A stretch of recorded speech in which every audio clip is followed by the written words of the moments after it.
Assalamualaikum semua, kembali kita ke dalam siaran ITV Seputra. Saya Ain Zulfa, wartawan ITV Seputra. Dalam era teknologi masa kini, ilmu menjadi asas penting dalam membentuk generasi masa depan. Gabungan ilmu dan teknologi mampu memperkasa generasi yang berdaya saing.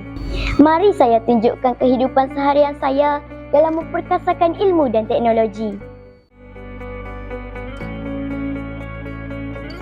Ilmu bermula dengan satu langkah kecil, dari sehelai buku kepada sebuah impian.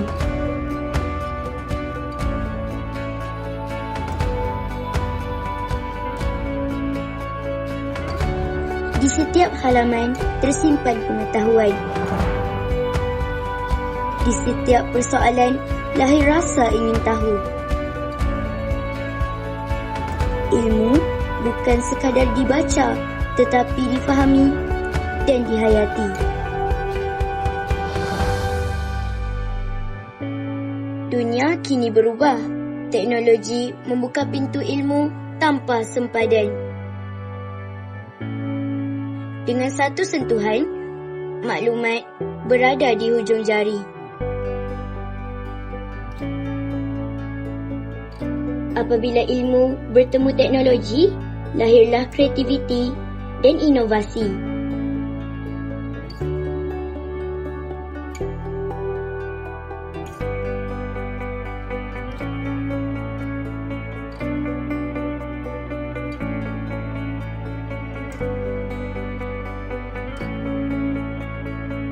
Bersama-sama, kita membina masa depan.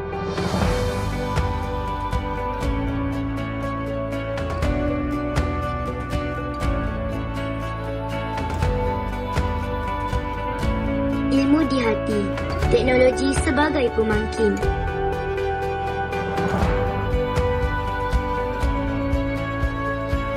Bersama, kita membina generasi masa depan. Generasi yang berilmu, generasi yang berdaya saing.